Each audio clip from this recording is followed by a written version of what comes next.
Alright, I decided to make this video actually to share some of my practice with you. It's not meant to be like a tutorial or anything like that.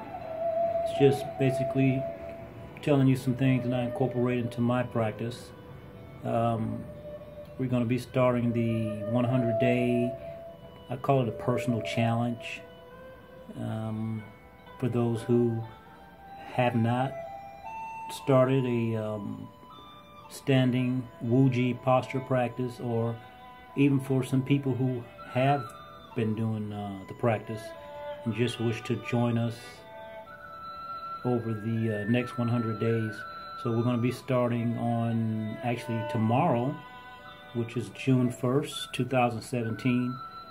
And some people have been sending me some questions, asking me things in regards to the length or the time. How long should they be doing the practice for? How many minutes?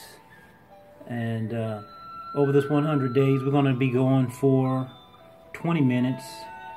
I say 20 minutes, but if we don't make it to 20 minutes, that's fine. Basically, the way that I've been taught is you stand as long as you can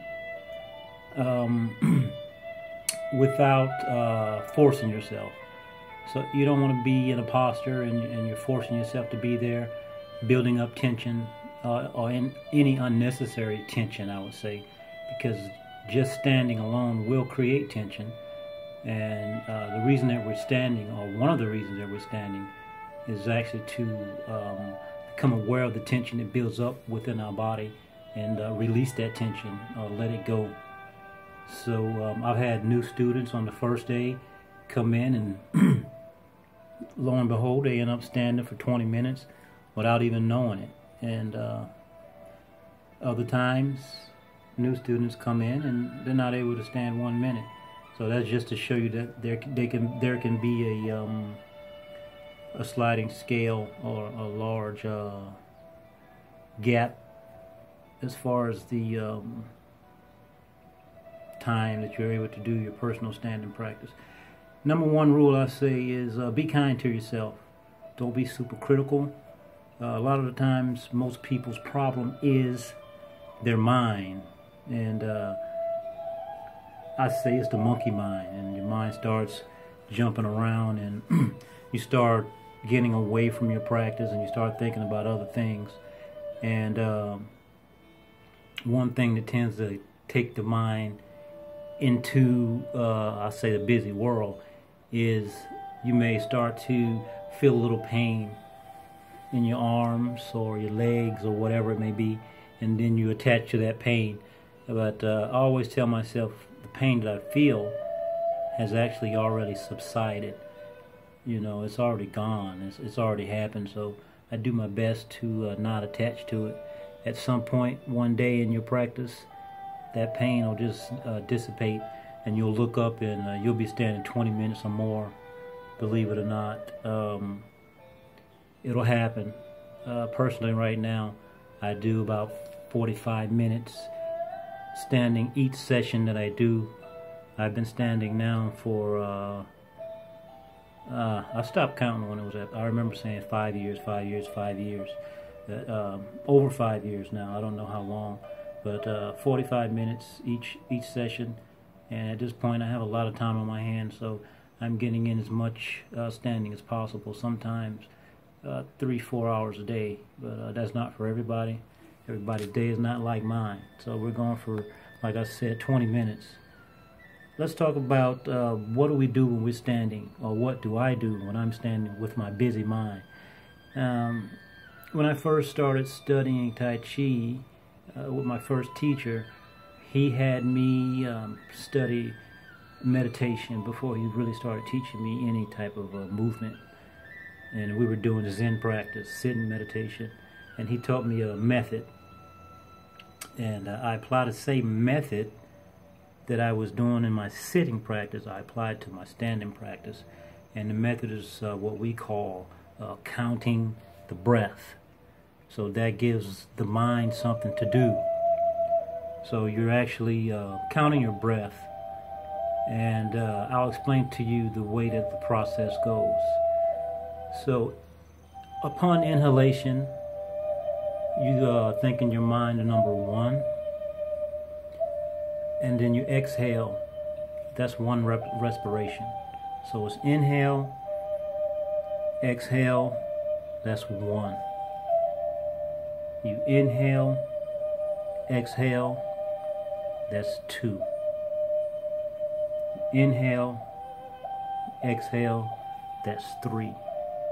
The goal is to do that same method up until you reach number 10. And this is what usually happens to most people. You may find yourself forgetting what number you're on. And what do we do in that situation? Well, don't make any attempt to try to figure out where you left off at. You just start over. Start over at number 1. Don't punish yourself. Don't get upset. Don't get angry. Just pay attention. And another thing that may happen, you may be counting your breath, and you may find yourself, you've gone beyond number 10.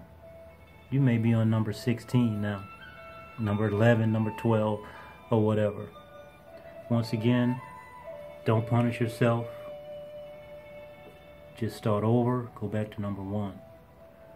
And before long, I don't know how long, but eventually, I'll say that, eventually you'll find yourself no longer getting lost, and you'll find yourself going all the way through from 1 up into 10 and being there the whole time.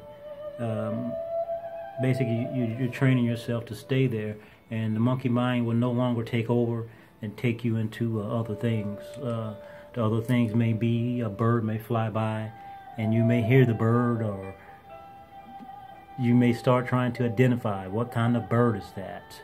That sounds like a blue jay. Is that a blue jay or a robin? So you get the idea. So now you're starting to make this whole world about birds, trying to figure out if it was a bird. Was it a mockingbird? Oh, mockingbirds don't sound like that. But that's the monkey mind. Go back to your practice. Don't punish yourself. Remember what you're doing. And this time is very important when we're training. I compare it to a bodybuilder going to the gym, lifting weights to pump up his muscles. Meditation is lifting weights to pump up our brain capacity. So that's a quick synopsis of the process. Very simple process. I say simple. Simple, but it's not easy, like a lot of the other things that we do. Following the breath. And if you have any questions on that, feel free to send me a message. Send me a private message online on Facebook. Let's talk about next the posture that we're going to be doing. So I'm assuming, or should I be assuming, maybe not, that everyone understands or have heard of the term Wuji, which is, they say, a state of nothingness. And in my system that I study, our first posture, which is the simplest posture of all, is called just holding the ball. So we're not doing the common practice that you see with people holding or hugging a tree. This is holding the ball, and I'm going to stand up and show you what I mean by that. Pay attention to my feet. My feet, we don't have our feet pointing straight ahead. We slightly turn our feet in, toes in, something like a Wing Chun stance, but not as drastic of an angle. It's just a little bit angular, it's not so much turned in. Also, it's not a very deep stance, so it's as comfortable as a stance that you could possibly imagine having. So we'll go over that stance, which is we call it the centering posture, to basically center yourself.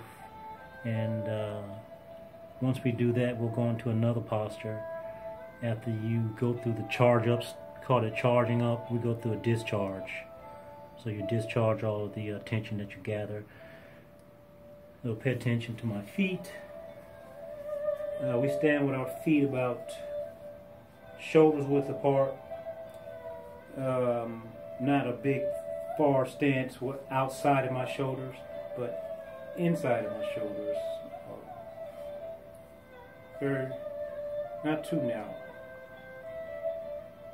Like I said, the toes are not pointing straight ahead, but they're slightly turned in. This is how I do it. If you feel comfortable with yours pointing straight ahead, that's fine. To me, it's really no big deal. One thing that I notice personally is when I turn my toes slightly in, my lower back here seems to spread and open and release tension. You know, as the femoral heads start to articulate inward, it releases pressure in my lower back.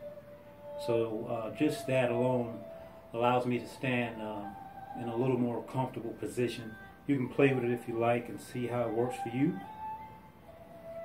The knees should never be past the toes, just like in our Tai Chi practice.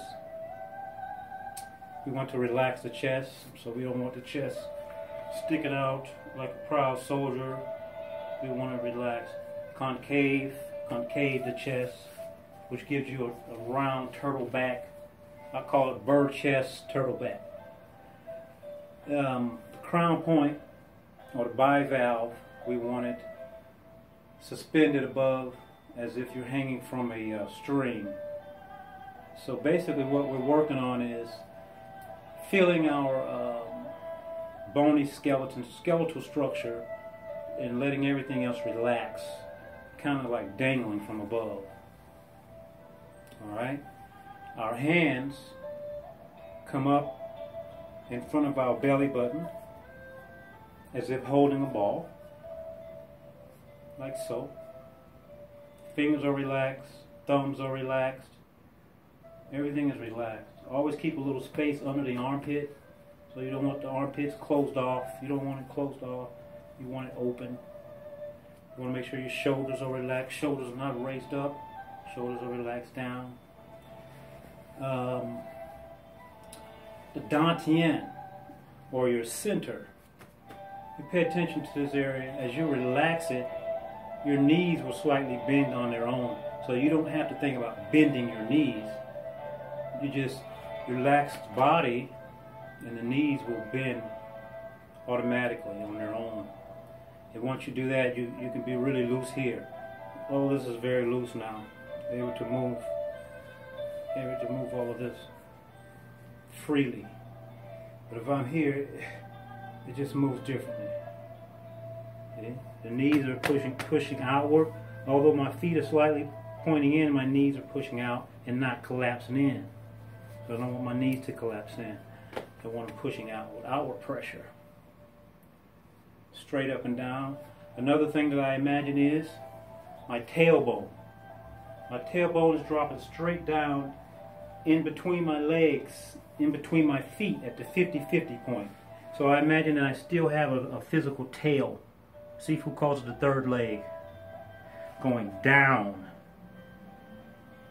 That same line extends.